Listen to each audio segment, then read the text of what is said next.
খবর নেন এই হুজুরেরা যে ইউনিয়নে আছে ওই ইউনিয়ন বর্তমান দুনিয়াতে জান্নাত। এই জন্য চান্দাবাজার ধান্দাবাজেরা জানে ইসলাম সঠিক, শান্তি দেয়, কিন্তু মানে না কেন? ওদের চুরি ডাকাতি দুর্নীতি জুলুম করতে পারবে না।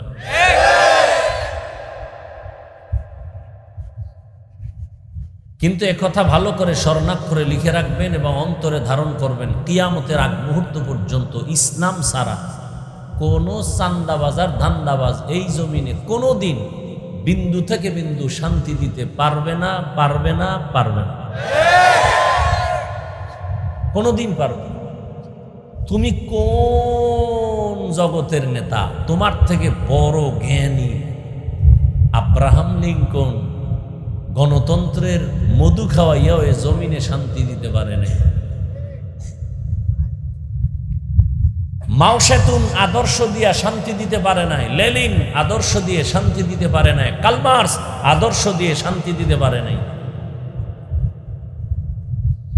সোনার বাংলায় বহু আদর্শের গান শুনছি, শান্তি পাইনি। কিয়ামত পর্যন্ত রসুলের আদর্শ ছাড়াই জমিনে কেউ শান্তি দিতে পারবে না। কেউ পারছে এরকম একটা নাম কর, নবীরটা বাদ দিয়া কেউ অন্য চিন্তা চেতনায় শান্তি দিছে পারছে কেউ? মাইকে ঠিকই বলে কেউ খাবে কেউ খাবে না, তা হবে না, তা হবে না। এটা তো ওই আল্লাহর ভয় অন্তরে রাখার মতো ব্যক্তি না। নবীজি খন্দকের যুদ্ধে নবী নিজে প্রচন্ড রোদের গরমে নিচে বালু, নবী নিজে গর্ত খনন করতেছেন। যুদ্ধ, খন্দকের যুদ্ধে শত্রু চতুর্দিক থেকে আসবে, নবী গর্ত খনন করছেন যাতে গর্ত পেরিয়ে ভেতরে আসতে না পারে। মদিনায় যারা গেছেন, মদিনা থেকে হেঁটে গেলে 10 মিনিট ওহুদের ময়দান, এর পাশে খন্দক।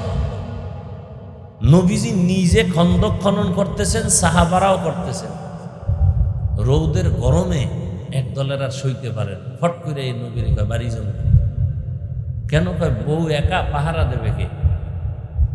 আর একজন কয় আমি বাসায় অসুস্থ, যাইতেইব। নবী কতটা দিল খোলা সরল, নবী বলতে চাইতেছেন যাও, বলতে চাইতেছেন, এর মধ্যে জিবরাইল হাজির।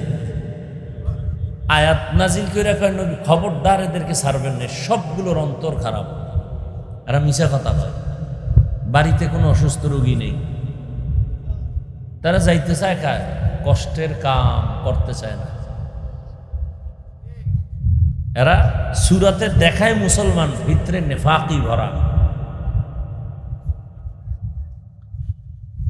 এবার কাজ চলতেছে, নবী নিজে কাজ করতেছেন। কিছুক্ষণ পর কয়েকজন সাহাবা কান্না করতে করতে আসছেন। নবীজির সামনে ঈশা জামাটা উঠাইছেন, উঠাইয়া পেট দেখাইতেছেন। নবী তাকায় দেখেন পেটের মধ্যে একটা পাথরের টুকরা বাঁধা। সাহাবা কাঁদতেছেন, ইয়া রাসূলুল্লাহ খানা নাই, কষ্ট, ক্ষুধার তৃষ্ণায় পাথর বেঁধেছে। নবী কয় তোমরা কি দেখাও আমারে, ভাবতেছ আমি মনে হয় 3 বেলা খাইয়া হোমানে আইছি? নবীও জামা উঠাইলেন, জামা উঠায় নবী দেখাইলেন। সাহাবা এখানে দেখে আর এক চিৎকার দিলেন। নবী কয় তোমরা না খাইয়া ক্ষুধার যন্ত্রণায় পাথর বেঁধেছ, একটা, আমি মুহাম্মদ পাথর বেঁধেছি 2টা। এই ব্যক্তি জমিনে চলতে গেলে জমিনের কোনো ব্যক্তি অশান্তিতে থাকবে না। দেখেন না বর্তমান বাংলাদেশে রানী মাওলানা হুজুর চেয়ারম্যান আছে কয়েকজন, জানেন নি আপনারা? খবর নেন এই হুজুরেরা যে ইউনিয়নে আছে ওই ইউনিয়ন বর্তমান দুনিয়াতে জান্নাত। খবর নেন।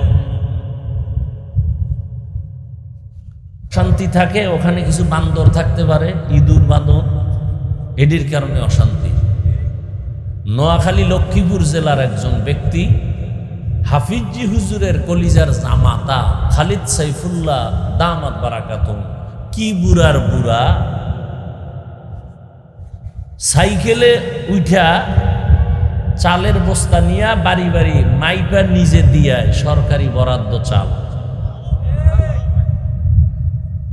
তো যার মধ্যে আল্লাহর ভয় আছে, এরা যদি জনগণের দায়িত্ব নেয়, এদের দ্বারা কোনোদিন দুর্নীতি হবে না, চুরি হবে না।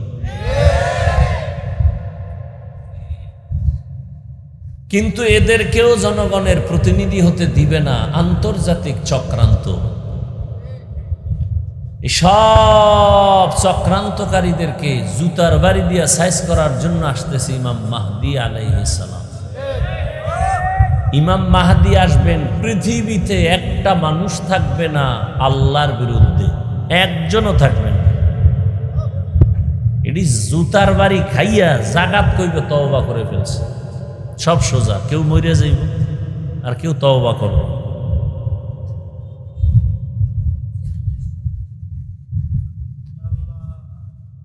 আল্লাহ, তো হাদিসের কথা বুঝাইতে গিয়ে এত দূর আসলাম।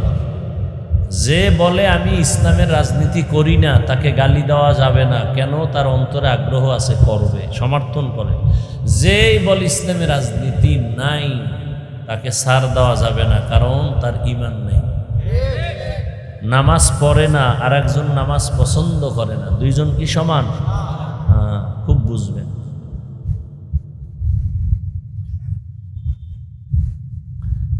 আসেন এবার অল আসরে সূরা নিয়ে আলোচনা করি। ভাই, আমরা কোরআন হাদিসের বাইরে একটা কথাও বলি, হ্যাঁ? আমার ভিতরের বইলেই শেষ করতে পারি না, বাইরে কি বলবো? এরপরও কিছু মূর্খ মানুষ বলবে কি, হুজুর কোরআন হাদিসের বাইরে কিছু কইেন। আপনি কোরআন হাদিসের বুঝেন কি? বাইরে কোনটা ভিতর কি বুঝেন?